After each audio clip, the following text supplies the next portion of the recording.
अब मैं आगे पे अच्छा सा व्यू देख के वहाँ पर वीडियो बनाऊंगा। और गाड़ियाँ कहाँ रहते हैं आप, थोड़ा सा अपने बारे में परिचय दीजिए। मैं तलीताल भीमताल में रहता हूँ। तो मेरी दादी भी मुझे वहाँ लेके गई और रात को दर्शन करके फिर हम उस समय भोटिया पड़ा ज़्यादा बकर बकर कर रहा है, ये लड़का पढ़ नहीं सकता है, ये कहा उनने। और वो ऐसा शराब मुझे लगा कि मैं नैनीताल में फर्स्ट ईयर के बाद मैं पढ़ी नहीं थी कि लोग उनके पैरों को दबाए रहते थे। उनको हर भगत ये चाहता था कि मैं महाराज की सेवा करूं। महाराज की पर्सनालिटी मेरे दिमाग में अभी भी बसी हुई है। अच्छा, कैसा स्वरूप था? थोड़ी स्वरूप ये समझिए कि एक आसन लगा, तेरा आदमी क्या करता है, तू कहाँ जा रही है, कभी भगवान का नाम भी लेती है नहीं लेती है, इस तरह से मतलब चंचलता पूर्वक बातें पूछा करते वो थे। तो उनको हब्बा इस लड़के को भगा दे, ये बहुत शैतानी कर रहा है, मेरे लिए कहते थे उस समय, ये बहुत शैतान। इतना याद है कि एक चेहरा, चमकदार चेहरा था, एक बॉडी ऐसी थी उनकी कि मालूम पड़ता था कि कोई संत। उसके बाद आ गए तो हनुमानगढ़ी में भी देखे आपने? हनुमानगढ़ी में भी देखे। तो हनुमानगढ़ी में उस और कभी किसी का किस्सा सुना देंगे, कोई लखीमपुर से आया, कोई सीतापुर से आया, तो उससे कहते अरे फलाना ठीक है, ढिमकना ठीक है, वो नाम ले ले करके पूछते थे, आ जाते थे। तो उनके साथ शैतानी वैतानी हो जाती थी। फिर वो बाहर बिठा देते थे और अपना दरवाजे बंद कर देते थे। मैंने दरवाजे में एक दिन किक मार दी, मैंने कहा दरवाज़ा खोले महाराज, दरवाज़ा खोले। तो उन्होंने बुलाया, उनके सहाय लगा कि ये बाबा जी का बहुत अटूट भक्त है ये लड़का। ये मुझे आया तो मैंने पूछ ही लिया। मैंने कहा भाई बाबा जी नीम करौली महाराज की बात कर रहे हैं क्या आप किसी से फ़ोन पे बात कर रहे थे? तो मैंने ज़बरदस्ती टांग अड़ा दी, पूछ लिया। किस तरह से बीमार हुए पूरी बात बताइए। वो एक सीतावर पंथी जी थे नैनीताल में, वैद्य जी, उनके यहाँ से उनकी कमर में दर्द हुआ। कैंची धाम का प्रसाद की तो महत्ता ही अलग है, अब की तो बात ही अलग है। अब तो 15 दिन उन दिनों में तो चने बनते थे। बाबा लोग उस समय किराया नहीं देते थे। और उसके बाद भजन कीर्तन जो भी करना चाहें, आप ये समझे कि मुझ पर ऐसी कृपा है उनकी, 2 बार हार्ट अटैक हो गया है मुझे। मैं आज दोबारा मैंने हनुमानगढ़ी के लिए, आपको याद होगा, भूमियाधार में खड़ा होकर के वहाँ से दर्शन करता है। अगर वो नहीं गया हनुमानगढ़ी तो भूमियाधार के पास मोड़ से दर्शन करते हैं हनुमानगढ़ी के। वो शिव भक्त हुआ, काकड़ी घाट शिव जी का मंदिर है, वो हनुमान जी के ज़्यादा भक्त थे। तो उनका स्थापना ही हनुमान जी से ही करी है। बाबा थे 2-4 अंग्रेज बाबा जरूर थे, लंबे चौड़े तड़ंगे बिल्कुल, और वो बड़ी सेवा में लगे रहते थे। 2-1 भक्तनें थी हमारे यहाँ की, अब मैं नाम से तो उनके याद नहीं है। तो देखो ये गाड़ी आ रही होगी, आप सोच रहे होगी इसका मालिक करोड़पति है और इतनी अच्छी गाड़ी ले ली इसने। तो वो गाड़ी करोड़पति मालिक नहीं है, वो दिमाग से चल रहा है, वो लोन ले रहा है, उससे सर में करोड़ों का लोन है। तब वो गाड़ी को खरीद सकता है, तब वो चला रहा है। चीज ना लेने के सक्षम होते हुए वो चीज ले लेना। तो मैं चाचा जी के साथ गया था। मैंने कहा महाराज क्या यही है, क्या हम नहीं है, शिवाजी, गणेश जी, पार्वती जी आप कहते हैं? तो बोले शैतानी मत कर, बाहर भगा दूंगा अभी। हरे राम हरे कृष्णा हरे कृष्णा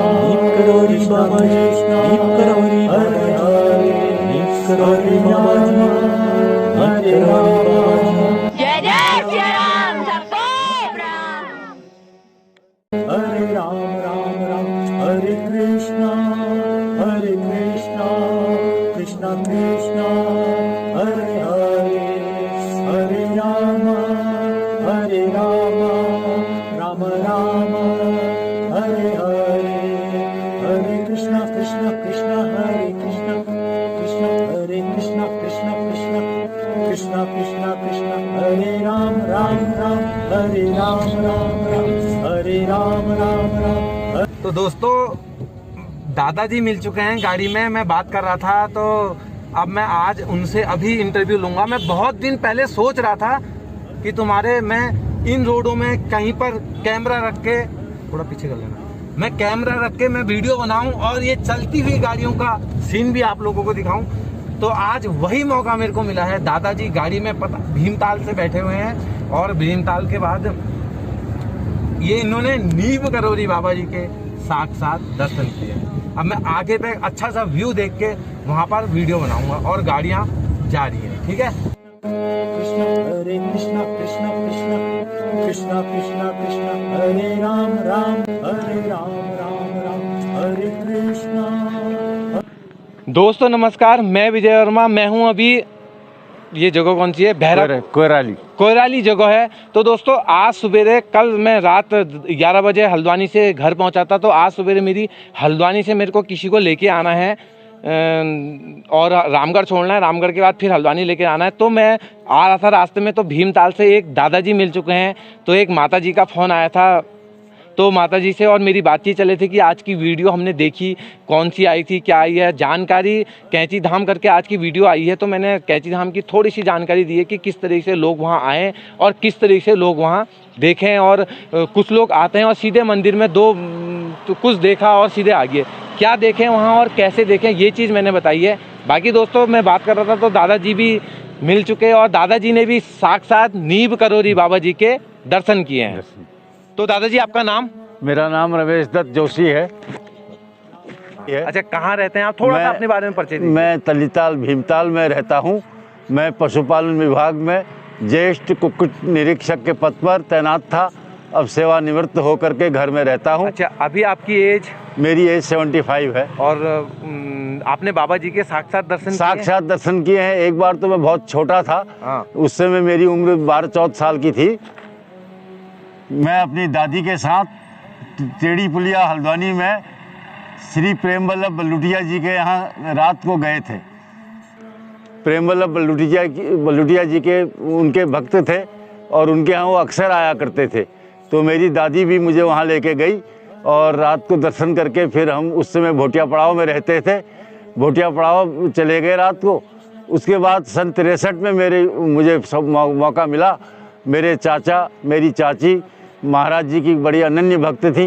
वो नैनीताल आरटीओ ऑफिस में सर्विस करते थे और तलीताल नैनीताल में रहते थे। तो उनके साथ 15 दिन में 20 दिन में, उस समय गाड़ियों की सुविधाएं नहीं थी, बहुत कम गाड़ियां थी। तो नैनीताल से कैंची धाम जाते थे। उस समय एक ही मंदिर बना हुआ था जहां पर महाराज जी अपना आसन लगाए रहते थे। तो वहां पर जाकर के काफ़ी भीड़ रहती थी, लोग अगल बगल के भी आते थे, कुछ लोग बाहर के बहुत दूर दूर के आते थे।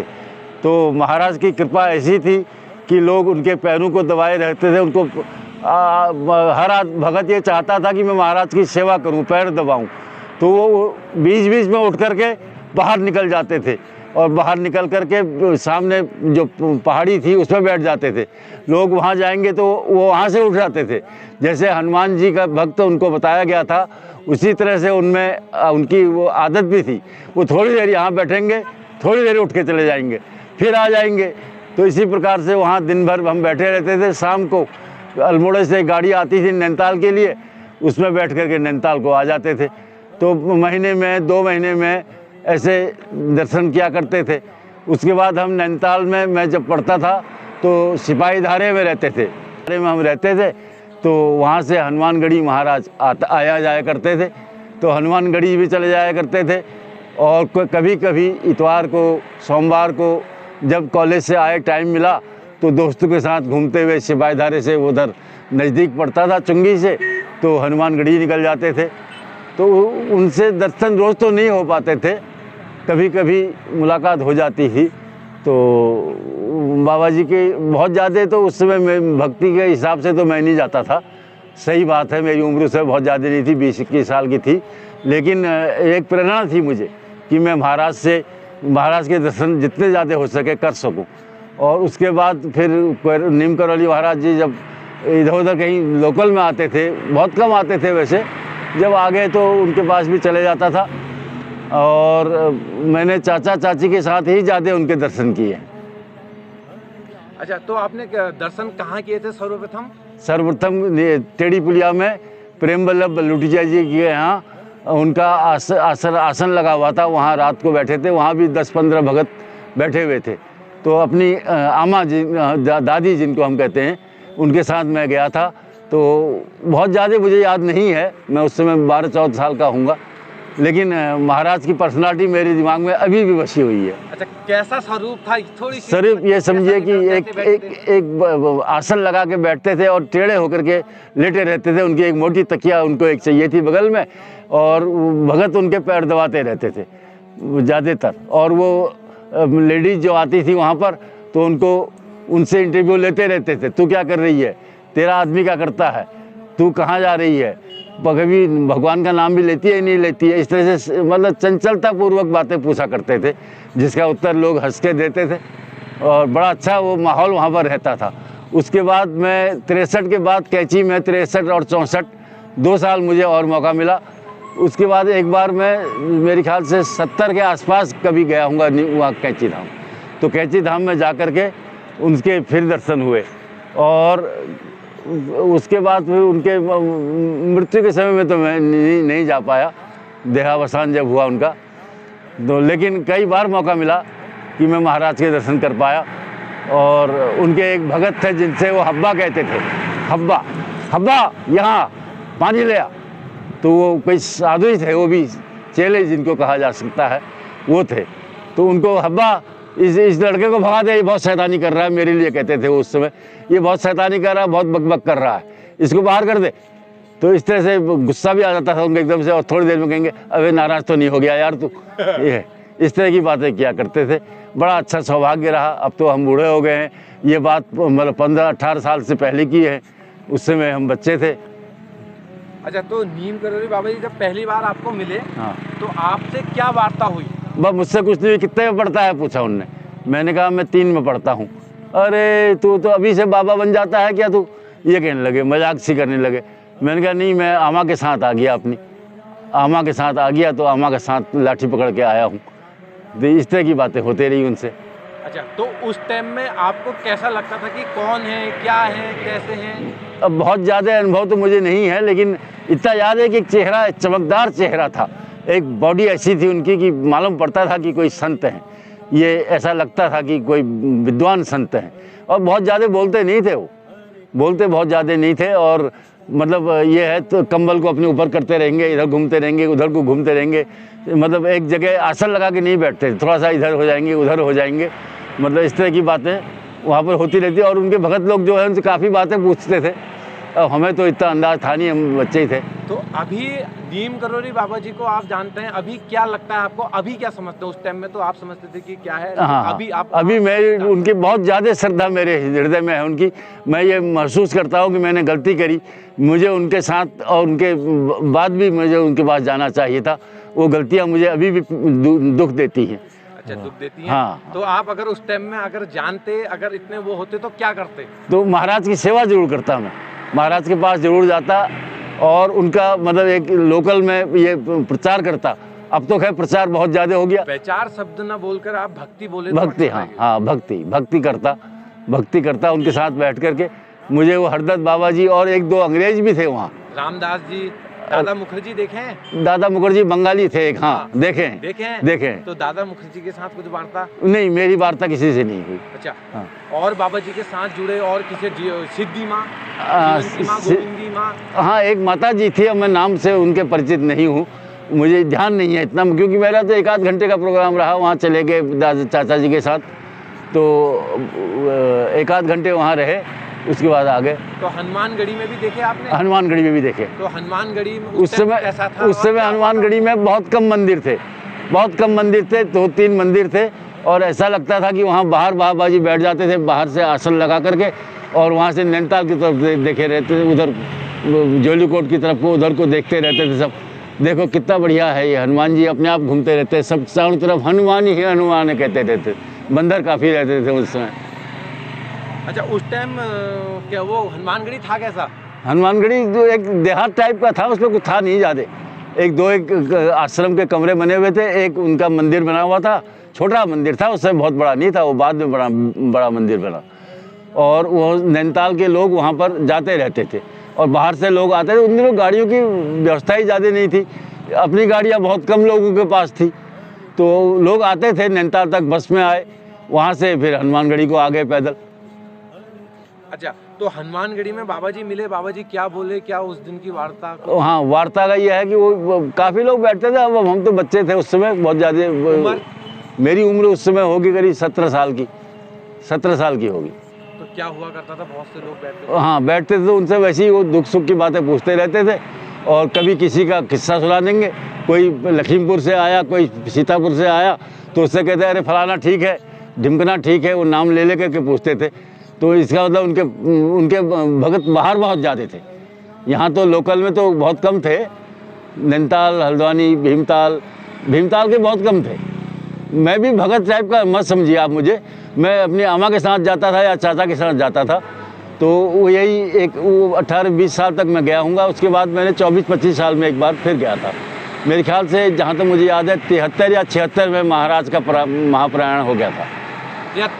73 में हुआ था, 10 सितंबर कुछ के आसपास। हाँ। तो उस टाइम प्रसाद क्या मिलता था हनुमानगढ़ी में? उस समय चने बनते थे, बस चने बनते थे सिर्फ उस समय बाकी पुए हुए का उस समय नहीं था ज़्यादा प्रचार। उस समय ऐसा हलवा बन जाएगा, पुए बनेंगे, पुए बनते थे। अच्छा, अब चलते हैं लेके आपको कैंची धाम। अच्छा, कैंची धाम में आपने कितनी बार दर्शन किए? कैंची धाम में महाराज के 2 बार। कैसे किए, कैसे पूरे दिन का वृत्तांत, कैसे वहाँ जाने का अवसर मिला? मैं चाचा जी हमारे शनि इतवार के दिन, छुट्टी के दिन नैनीताल से वहाँ आते थे कैंची, चाची भी और चाचा भी। मैं भीमताल से नैनीताल पढ़ने गया था तो उन्हीं के साथ रहता था। तो एक भाई मेरा छोटा चचा का लड़का, वो भी साथ, हम 4 जने वहाँ से बस में बैठे भवाली आते थे। भवाली से फिर गर्म पानी की बस कोई मिल गई, जोलीकोट की मिल गई, नहीं उधर अल्मोड़े की मिल गई, तो उसमें बैठ के वहाँ चले जाते थे। क्योंकि चाचा जी मेरे ट्रांसपोर्ट डिपार्टमेंट थे, उस समय किराया तो पड़ता नहीं था हमें उनके साथ जा कर के, तो फ्री का मामला था। तो 15 दिन में 20 दिन में एक आध बार चले जाते थे। बस थोड़े से चने रख लिए, 1-2 किलो। उस समय गरीबी बहुत थी, बहुत गरीबी थी। हमारे चाचा जी को भी तनख्वाह उस समय मेरे ख्याल 90 रुपये या 100 रुपये मिलते थे।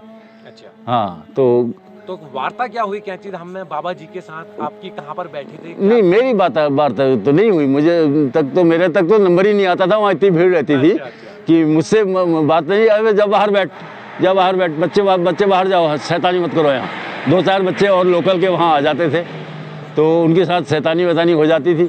फिर वो बाहर बिठा देते थे और अपना दरवाजे बंद कर देते थे। मैंने दरवाजे में एक दिन किक मार दी।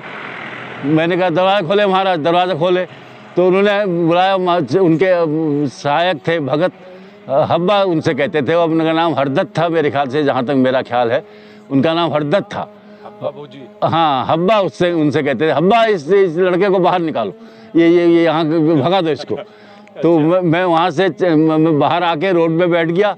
जब मेरे चाचा चाची आए वहाँ से निकल करके बाद में उनके साथ फिर नैनीताल को आ गया। अच्छा, उसके बाद फिर कभी कैंची? फिर नहीं कैंची जाते रहता हूँ। कैंची तो अल्मोड़ा गए, पिथौरागढ़ गए, जहाँ भी गए कैंची धाम में जरूर जाता हूँ।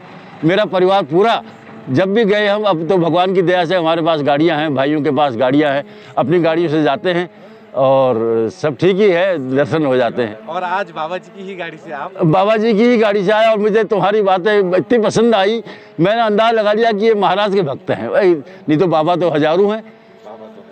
हाँ, मुझे ये अंदाजा आ गया। मतलब कैसा अनुभव लगा? मुझे ऐसा लगा कि ये बाबा जी का बहुत अटूट भक्त है ये लड़का। ये मुझे आया तो मैंने पूछ ही लिया। मैंने कहा भाई बाबा जी नीमकर वाली महाराज की बात कर रहे हैं क्या आप किसी से फ़ोन पे बात कर रहे थे? तो मैंने ज़बरदस्ती टांग अड़ा दी, पूछ लिया। अच्छा, तो उस टाइम कैंची धाम कैसा था? कैंची धाम बहुत ज़्यादा नहीं था, वो पुलिया एक बनी हुई थी और अब तो बहुत बड़ा इलाका है वो। उस समय एक भीड़ा था, इधर को भीड़ा ही कहते थे, उसकी दीवार लगी हुई थी। 2 मंदिर बने हुए थे सिर्फ। एक हनुमान जी का सबसे पहला मंदिर बना हुआ था, उसकी बगल में ही एक कमरा था जहाँ महाराज बैठते थे, मंदिर की बगल में। और उस समय ज़्यादा नहीं था, एक लंगर टाइप की, एक रसोई टाइप की उससे भी बनी हुई थी। लेकिन उस समय ऐसा माहौल नहीं था कि वहाँ 10-20 आदमी से ज़्यादा हों, ऐसा माहौल रहता था ये। अच्छा, कोई जिंदगी से जुड़ी समस्या जो कभी आपकी समस्या आई हो और बाबा जी का नाम लिया हो और वो दूर हो गई हो? मेरी तो ज़्यादातर समस्याएं दूर हो ही जाती है। मैं हमेशा शाम को सोने से पहले बाबा जी को ज़रूर स्मरण करता हूँ, ये मेरी आदत है। और बहुत पहले से नहीं है, जब मैं वयस्क हुआ, सयाना हो गया मतलब, उसके बाद मेरी श्रद्धा बाबा जी से ज़्यादा जुड़ती रही। बाबा जी के प्राणायाम के बाद ज़्यादा मुझे उनकी याद आती है। तो उनका चेहरा मेरे सामने बिल्कुल आ जाता है, धोती पहने हुए, और ऊपर को कपड़े कम पहनते थे, नहीं पहनते थे वो। अच्छा। वो कंबल ओढ़ के, उनका एक कंबल उनका एक साथ ही रहता था। कंबल टांग से, कमर से नीचे को कंबल लेके लेटे रहते, ज़्यादातर लेटे रहते थे। तो कोई समस्या कभी नाम याद है, ऐसा कभी नहीं हुआ? नहीं, ऐसा मेरा तो नहीं ना। मेरे चाचा जी की आई। अच्छा, उनको तकलीफ हो गई, बीमार पड़ गए वो नैनीताल से। क्या हुआ था, किस तरह से बीमार हुए, पूरी बात बताइए। वो एक सितावर पंथी जी थे नैनीताल में, वैद्य जी, उनके यहाँ से उनकी कमर में दर्द हुआ, उन्होंने कोई पाउडर लिया, उस पाउडर को खा लिया तो उनके बदन में एलर्जी हो गई, पूरे दाने दाने हो गए, और ये समझिए कि इतनी ख़राब हालत हो गई, कुछ रोग जैसा होने लग गया वो। तो उसके बाद वो महाराज जी के पास भी गए और मतलब इलाज भी किया। उसके बाद चले गए, वो हमारी बुआ जी थी मुजफ्फरनगर में, उनके साथ रह के वहाँ इलाज कराया, उन्हें साल भर लगा उनको ठीक होने में। तो महाराज उसके बाद आने के बाद फिर महाराज जी के पास गए। ये बात होगी मेरे ख्याल से 73 या 71-72 की, हाँ 71-72 की होगी। उसके बाद 2-1 साल बाद महाराज जी चले ही गए हमको छोड़ करके। हाँ, तो कुछ कृपा बाबा जी की, जो बाबा जी प्रसंग हैं, अनमोल प्रसंग, जो बाबा जी कभी किसी की गाड़ी में पानी भरवा दिया करते थे, पानी से घी निकाल बन जाता था, या किसी से कहते थे तेरा ऐसा हो जाता, कुछ याद आ रहा हो? नहीं, ये तेरा ऐसा होगा तो कहते थे। क्या होता था उस समय? वो पैसे उनके पास नोट रहते थे, वो फेंक देते थे किसी की तरफ, ले लक्ष्मी है तू, ये रख ले तू पार्वती है तू, ये रख ले तू दयावंती है, ले तू रख ले। ये सामने की बात है? मेरे सामने की बात है। वो पैसे क्या हुआ था उस दिन, कहाँ? ये कैंची धाम की बात है, ये कैंची धाम की कोई शनिश्चर वगैरह होगा कोई, या इतवार होगा। तो मैं चाचा जी के साथ गया था। मैंने कहा महाराज क्या यही है क्या, हम नहीं है शिवाजी, गणेश जी, पार्वती जी आप कहते हैं? तो बोले शैतानी मत कर, बाहर भगा दूंगा अभी। हाँ, मैं यहाँ शैतानी मत कर, बकर बकर मत कर, बाहर भगा दूंगा, बहुत ज़्यादा बोल रहा है तू। अच्छा, ऐसा हाँ, वो सीधे सच में ऐसा बोला? हाँ सच में, बिल्कुल, ये 100%। अच्छा, हाँ, कि निकल यहाँ से, निकल यहाँ से, ज़्यादा बकर बकर कर रहा है, ये लड़का पढ़ नहीं सकता है, ये कहा उनने। और वो ऐसा शराब मुझे लगा कि मैं नैनीताल में फर्स्ट ईयर के बाद मैं पढ़ ही नहीं पाया। अच्छा, हाँ, उनकी वो कहते पढ़ने लिखने लायक नहीं है लड़का। तो फिर काम आपका बिजनेस नहीं, मैं उसके बाद फिर ट्रेनिंग में चले गया सन 64-65 में। अच्छा, और उसके बाद फिर पशुपालन विभाग में नौकरी में आ गया। अच्छा, तो अभी रिटायर हुए? अब रिटायर हुए 13 साल हो गए। 13 साल हो गए। बच्चे भी सही है? मेरा तो एक ही लड़की है। अच्छा, हाँ, वो हरिद्वार में शादी कर रखी है मैंने उसकी, और एक भाई है, उसकी 2 बेटियां हैं, वो वन निगम में काम करता है। और मेरे चाचा जी के 3 लड़के हैं, एक ARTO पिथौरागढ़ से रिटायर हुआ है, और एक RTO में प्रशासनिक अधिकारी से रिटायर हुआ है, और एक भाई LIC में DO से रिटायर हुआ है। और उनके अच्छा है सब लोग, कोई दिल्ली बस गए, कोई बम्बई बस गए, कोई हल्द्वानी में बसे हुए हैं। तो कोई प्रसंग याद नहीं आ रहा है आपको? नहीं, इतनी जल्दी याद नहीं आ रहा है, इससे चलते चलते में कहाँ याद आता है। चलो कोई बात नहीं। हाँ। अच्छा, तो प्रसाद, कैंची धाम का प्रसाद भी बताइए। कैंची धाम का प्रसाद की तो महत्ता ही अलग है, अब की तो बात ही अलग है। अब तो 15 दिन, उन दिनों में तो चने बनते थे एक डेक में बहुत ज्यादा, और थोड़े पुए बनते थे। मडुए की रोटी? हाँ, मडुए की रोटी बन जाती थी, मक्का की रोटी बन जाती थी, और इसी टाइप का लोकल प्रसाद जो हमारे पहाड़ों में होता है ज्यादातर वही बनता था। अच्छा, तो 15 जून की थोड़ी विशेषता बताइए। 15 जून को महाराज किस हिसाब से मनाते हैं ये तो मुझे ज़्यादा ध्यान नहीं है, लेकिन 15 जून को हमेशा ही बहुत विशेष महत्व दिया जाता था। उनके जीवित रहने के बाद जो है, जब प्राणायाम के बाद अक्सर उनके भगत बाहर के बहुत बड़े बड़े लोग आते थे, तो उन्होंने इस त्यौहार को एक त्यौहार के रूप में मनाना शुरू कर दिया। ये एक ऐसा विशाल भंडारा शुरू हो गया कि आज मेरे ख्याल से 2 लाख से कम आदमी वहाँ जो 15 जून को नहीं जाता है।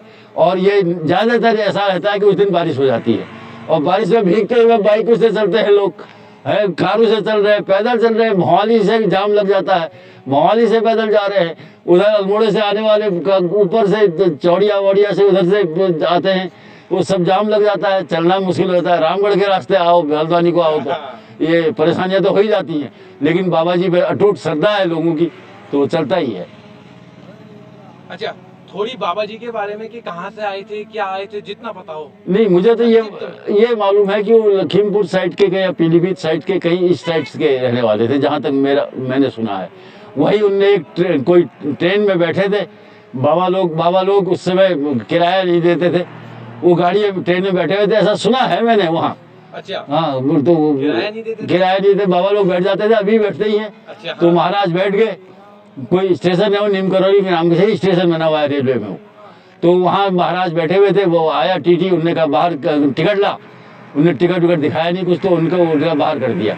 महाराज जाके बाहर प्लेटफॉर्म में बैठ गए। ये सुनी हुई बातें हैं, मेरी देखी हुई नहीं है। अच्छा, हाँ, तो महाराज बैठ गए प्लेटफॉर्म में, और उनने कहा चल भाई चल, तू चल फिर हाँ हाँ तू निकल। और वो ट्रेन को लगाए तो ट्रेन चले ना, ट्रेन चलाए तो चले ना। उसमें कोयले के इंजन थे, छुक छुक करके रुक जाए। तो किसी ने बताया उसको टीटी को कि जाकर के तू ड्राइवर को लेके जा महाराज के पास, तूने क्या क्या कर दिया है, महाराज का श्राप लग गया है, महाराज कि तूने अनशन कह दिया। तो वो गया, उनने हाथ वाथ जोड़े और उससे तब उस स्टेशन का नाम ही नीम करौली स्टेशन है, पीलीभीत के मैलानी के आसपास कहीं है वो। अच्छा। हाँ, लखनऊ जाने पड़ता है। तो दादाजी अब थोड़ी जरा देर भी हो रही है, आपको भी हाँ मुझे अस्पताल जाना है बेटा, मैं तो दिखाना कोई है। बात नहीं। हाँ तो YouTube के माध्यम से अभी भक्त लोग आपको सुन रहे हैं, हाँ तो आपने भक्ति की है हाँ। और साक्षात बाबा जी के दर्शन किए हैं। हाँ। तो उन YouTube भक्तों को अपना कुछ संदेश की किस तरीके से वो भक्ति करें और किस तरीके से बाबा जी का नाम लेके वो भी, जैसे आपकी जिंदगी में जो चमत्कार हुआ या आपकी जिंदगी में कृपा आई, आपने साक्षात उनके लिए कुछ आप बैठे यहाँ से, क्योंकि अमेरिका के लोग वीडियो को देख रहे हैं, यूरोप कंट्री देख रही है, नेपाल देख रहे हैं, कई और सारे देश देख रहे हैं, तो उसमें भी आप उनसे कुछ कहना चाहेंगे जो काफी अभी कैंची धाम से काफी दूर है? नहीं, वो तो ऐसा है कि बाबा जी की फोटो सामने रख लें तो ऐसा लगता है कि बाबा जी सामने बैठे हुए हैं। ये चमत्कार है, इससे बड़ा चमत्कार हो ही नहीं सकता। उसको फोटो को सामने रख ले और देखें उनके रूप को, और उसके बाद भजन कीर्तन जो भी करना चाहें, जो भी करना चाहें। आप ये समझे कि मुझ पर ऐसी कृपा है उनकी, 2 बार हार्ट अटैक हो गया है मुझे। मैं आज दोबारा, मैंने तीन मुझे छलने पड़े हैं, और 4 साल पहले 2 छलने पड़े थे, और मैं ठीक हूँ। महाराज की कृपा है, मैंने भक्ति नहीं करी, सिर्फ दर्शन करे हैं और याद करता हूँ उनको, महाराज को। अच्छा, याद करते ही आपकी दुख तकलीफ हाँ दूर हो जाती है। अब यह है कि अब भाग्य अपना अपना है, मेरी एक ही पुत्री है, बाकी मतलब महाराज चले गए थे, नहीं हो सकता था कोई आशीर्वाद मिल जाता। उस समय लड़कपन था तो ऐसी कोशिश भी नहीं करी। मेरी शादी 67 में हो गई थी, मैं उस समय 22 साल का था। तो लड़की मेरी इस समय 47 साल की है। अगर मैं कोशिश करता हूँ 2-1 साल में जो मेरे पास थे, 2-4 साल, तो मैंने ऐसी इस तरफ ध्यान ही नहीं दिया, नहीं तो कृपा जरूर होती। तो उन भक्तों के लिए, भक्ति के लिए, कि वो जो परेशान लोग हैं, हाँ। जो अपनी समस्याओं से जूझ रहे वो हैं, तो दिल से जुड़े हैं, वहां से दिल से जुड़े रहे और उसका आशीर्वाद जरूर मिलेगा। दिल से जुड़े रहे, ये कोई दिखने वाला आशीर्वाद नहीं है, चमत्कार नहीं है। ये तो अपने आप मालूम पड़ेगा आदमी को कि मुझे क्या कृपा प्राप्त हुई है, ये स्वयं प्राप्त मालूम पड़ेगा। ये दिखने वाला चमत्कार नहीं है उनका। और इसको चमत्कारी समझिए। कैंची जैसी जगह में आज टूरिस्ट प्लेस है, कोई भी आदमी विदेश से आता है, कहीं से आता हो, कैंची धाम जरूर पूछता है।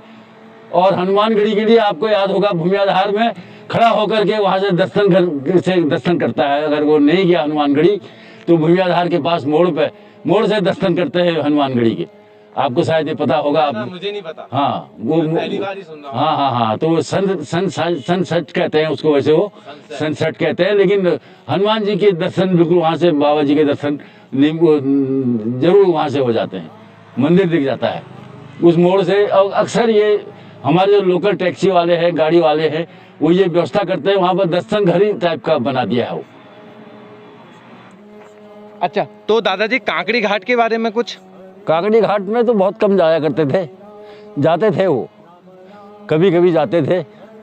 वो शिव भक्त हुआ, काकड़ी घाट शिव जी का मंदिर है, वो हनुमान जी के ज़्यादा भक्त थे, तो उनका स्थापना ही हनुमान जी से ही करी है। अच्छा। हाँ, हालांकि सारे देवता है वहाँ, ये नहीं है कि वो उसमें नहीं, देवी का मंदिर भी है, उसका भी है, और शिव जी का भी है, सारे मंदिर है। लेकिन वो हनुमान के अनन्य भक्त थे, और वही कृपा उनकी सब पर, हनुमान जी की कृपा बनती है। अच्छा, हनुमानगढ़ी की कुछ कहानी की, किस तरीके से वहाँ मूर्ति नहीं बन रही थी कुछ मुसलमान? हाँ, कुछ लोगों ने ऐतराज़ भी किया वहाँ, कुछ सभी जगह होता है वो, भले बुरे में बाबा लोगों का एकदम से स्वागत तो बहुत कम लोग करते हैं, बाद में कुछ लोग अपोजिशन करते ही है। ये तो निश्चित है, प्राणी की आदत है, मनुष्य जाति की आदत है। लेकिन महाराज ने निसंग वहाँ पर खूब काम कराया, और बाहर से बुलाए आदमी, वहाँ के लोकल आदमी आते नहीं थे, उनको डरा देते थे लोग। लेकिन उनने बाहर से बुला करके अपना वहाँ पर सब मंदिर वगैरह की स्थापना करी। और फिर ज़्यादा हनुमानगढ़ी तो मैं ज़्यादा नहीं जा पाया, 1-2 बार उसके बाद गया। कैंची धाम तो जब अल्मोड़ा को गए, पिथौरागढ़ को गए, कहीं को भी गए तो रास्ते में है, वहाँ पर हाथ जोड़ लेते हैं और अंदर जरूर जाते हैं, प्रसाद जरूर ग्रहण करते हैं। मेरे परिवार के साथ, मेरे भाइयों के परिवार के साथ हम जरूर जाते हैं वहाँ पर। अच्छा, तो विदेशी भक्त फेसबुक एप्पल ये भी वहाँ आए हुए थे, आपको कुछ उनके बारे में? नहीं, उस जमाने में तो था नहीं ऐसा, अब आते हैं, अब तो काफ़ी आते हैं। उस जमाने में तो एक बाबा थे, 2-4 अंग्रेज बाबा जरूर थे, लंबे चौड़े तड़ंगे बिल्कुल, और वो बड़ी सेवा में लगे रहते थे। 2-1 भक्तनें थी हमारे यहाँ की, अब मैं नाम से तो उनके याद नहीं है नहीं मुझे। एक तो बसंती कोई थी मेरे ख्याल से, बसंती कोई रामगढ़ साइड की थी या कहाँ की थी, किशनलाल साजी, किशनलाल साजी नैनीताल के, हाँ भेला जी, उनके बारे में बताइए। नहीं, बहुत ज़्यादा परिचय नहीं था मेरा, क्योंकि मैंने ज़्यादा इस तरफ ध्यान दिया नहीं, लेकिन थे भगत उनके, लोकल के भगत नैनीताल के तो बहुत थे। नैनीताल के एक द्वारिका प्रसाद साजी थे, वो उनके काफ़ी आरटीओ ऑफिस में ही थे, वो काफ़ी अनन्य भक्त थे। उनके लोकल में भक्त उनके नैनीताल से ज़्यादा जुड़े हुए थे। अच्छा, नैनीताल से जुड़े हुए थे। तो दोस्तों, कैंची धाम में मार्क जुगलबर्ग फेसबुक के ऑनर और स्टीव जॉब एप्पल के ऑनर भी आए हुए थे। तो दादाजी ने शायद वो बहुत पहले की बातें हमको हाँ, बताई। बहुत पहले की बात। और दोस्तों, धन्यवाद है दादाजी का। 120 रुपये में कुछ तय भी हुई है सवारी का, कोई बात नहीं, चलो वो तो एक नियम है। लेकिन दोस्तों, मैं शुक्रगुजार हूँ आप सभी दोस्तों का, और मैं नीम करौली बाबा जी का तहे दिल से धन्यवाद देता हूं कि बहुत दिनों से मैं सोच रहा था जब यहाँ से जाऊं तो एक वीडियो ऐसी बनाऊं जो गाड़ियाँ चल रही हों पीछे से और मैं किसी का इंटरव्यू ले रहा हूं, और ऐसा ही आज हुआ। और दादाजी मुझे मिले भीमताल से, और दादाजी ने बोलते ही बोल दिया कि यार आप नीम करौली, कुछ सीधे ये नहीं पूछा कि आप किसकी बात कर रहे हो, यही बोला कि आप नीम करौली महाराज जी की बात कर रहे हो। मैंने कहा कर रहा हूँ। मेरे भी आज धन्य है महाराज का याद आपके साथ रहते हुए मुझे याद आई। मैं वैसे शाम को तो ज़रूर ही याद करता हूँ उनको, दैनिक नियम है मेरा। महाराज नीम करौली महाराज की कृपा मेरे ऊपर बहुत ज़्यादा है। ये समझिए कि 2 बार हार्ट अटैक के बाद मैं आपके साथ अच्छा खासा इतनी देर तक इंटरव्यू दे रहा हूँ। मेरा हार्ट अभी 1 महीना नहीं हुआ है, हार्ट में छल्ले पड़े हुए, इतनी जोर से बोल रहा हूँ, इतनी देर से बोल रहा हूँ, एक्टिंग कर रहा हूँ, तो ये उन्हीं की कृपा है ये। देखो दोस्तों, कृपाएं बनते रहती हैं। कहते हैं किस्मत बदलने वाले बाबा जी, बाबा बड़े दयालु हैं। बहुत सारे उनके किस्से हैं, बहुत सारी उनकी एक कृपा है जो नहीं अनहोनी।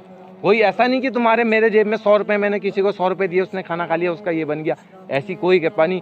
कि एक अनहोनी चीज़ उन्होंने करके दिखाई है। बाकी दोस्तों, भक्ति आज भी लोगों के दिलों में, आज दादाजी है। आप देख रहे होंगे मेरी गाड़ी खड़ी है यहाँ पर, गाड़ी की अभी मैं दिखाऊंगा। बाकी ये गाड़ियाँ चल रही हैं, कोई दिक्कत नहीं है, मुझे कोई टेंशन नहीं है। बस भक्ति में मैं हूँ। जिस तरीके से मैं भक्ति कर रहा हूँ उस तरीके से आप भी भक्ति कीजिए। जो मैं सोचता हूँ वो हो जाता है। और दोस्तों, आज शायद मैं लैपटॉप भी लेने की सोच रहा हूँ। देखो क्या होता है, किस तरीके से कैसे क्या चलता है, किस्तों में ही लेने की सोच रहा हूँ। क्योंकि मेरे को एक माजी हैं, उन्होंने ये अच्छे तरह से बता दिया कि कोई अभी ये गाड़ी चल रही ना दोस्तों, देखो ये गाड़ी आ रही होगी, आप सोच रहे होगी इसका मालिक करोड़पति है और इतनी अच्छी गाड़ी ले ली इसने, तो वो गाड़ी करोड़पति मालिक नहीं है, वो दिमाग से चल रहा है, वो लोन ले रहा है, उससे सर में करोड़ों का लोन है, तब वो गाड़ी को खरीद सकता है, तब वो चला रहा है। चीज ना होने के, चीज ना लेने के सक्षम होते हुए वो चीज ले लेना।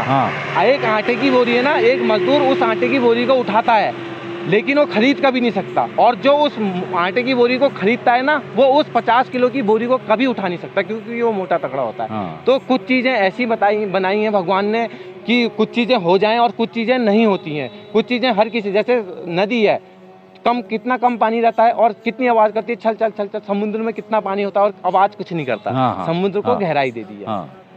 तो दोस्तों, यही सब चीजें मैं बताऊंगा तो अभी सुबह हो जाएगी। बाकी मुझे भी देर हो रही है, दादाजी को भी देर हो रही है। करते हैं वीडियो को समाप्त। आज जाने हमने दादाजी के अनुभव, क्या कैंची धाम था, कहाँ तेरी पुलिया में तक बाबा जी मिले। आज पहली बार किसी के घर में इन्होंने बताया कि मिले हैं, तो मैं दादाजी का भी तहे दिल से धन्यवाद। जय हो महाराज जी की जय। कि किस तरीके से इन्होंने अच्छे तरीके से हमको बताया और नॉलेज दी।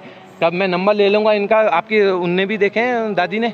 नहीं, दादी ने देखे, भाई लोगों ने देखे हैं। भाई लोगों ने देखे, भाई भी 2 भाइयों ने देखे, मागी ने नहीं। तो भाई अभी बम्बई में रहते हैं? हाँ, बम्बई, एक दिल्ली में रहते हैं। कभी आप अगर वो हल्द्वानी आए तो आप मुझको मिला सकते हैं? मिला सकता हूँ, आप फ़ोन नंबर दीजिएगा मुझे। हाँ, मैं फ़ोन नंबर देता हूँ। तो दोस्तों, दादाजी से भी कांटेक्ट में रहेंगे और ये हल्द्वानी में रहते हैं। शायद कभी आप अगर मिलना चाहें तो मिल भी सकते हैं। नहीं, मैं तो भीमताल रहता हूँ। अच्छा, भीमताल रहते हैं। कभी अगर आप मिलना चाहें कोई भक्त आपसे, तो इनसे संपर्क कर सकते हैं। तल्लीताल बाजार में किसी से भी पूछ लें, रमेश जोशी कहाँ पर रहते हैं, बता देगा। ये देखो दोस्तों, हाँ। मैं जब भी कोई मुझसे पूछता है कि तुम कहाँ रहते हो, तो मैं बोलता हूँ कि यार रामगढ़ में तुम खड़े हो ना, और पूछना विजय वर्मा, सीधे हाथ चूम के सीधे मेरे पास लाएंगे। हाँ, तो यही बस, बात बस, दादाजी बस। ने बोल दी कि हाँ। रमेश जोशी जी बोल देना। हाँ। तो दोस्तों भीमताल में कभी भी आप पूछ सकते हैं। बाकी दादाजी से जुड़े अनुभव, बहुत अच्छी चीज़ें बताई। तो दोस्तों मिलते हैं अब किसी अन्य वीडियो में। अगर आप चैनल में नए हैं तो चैनल को सब्सक्राइब कर दीजिए, बेल आइकन दबा दीजिए, और दोस्तों वीडियो में ऐसे ही मुझे आपका प्यार और सहयोग मिलता रहे। मैं आपको और ऐसे ही भक्तों से मिलवाते रहूँगा। बाकी दोस्तों कैंची धाम की भी जानकारी मैं देते रह रहा हूँ। वहाँ कैसे होटल हैं, कैंची धाम खुल चुका है अच्छे तरीके से, और आप कभी भी दर्शन कर सकते हैं। वहाँ अंदर रहने की व्यवस्था तो नहीं है अभी, तो बाहर आप होटल ले सकते हैं। हाँ, सब इंतजाम है। होटल लेने से पहले आप मेरे को कॉल कर सकते हैं, मैं होटल की व्यवस्था वहाँ करवा दूंगा। ठीक है। जय नीम करोली बाबा महाराज की की जय हो, जय हो महाराज जी की। हरे राम राम राम हरे हरे, हरे कृष्णा कृष्णा कृष्णा हरे कृष्णा, कृष्णा हरे कृष्णा कृष्णा कृष्णा, कृष्णा कृष्णा कृष्णा हरे राम राम राम हरे राम राम राम, हरे राम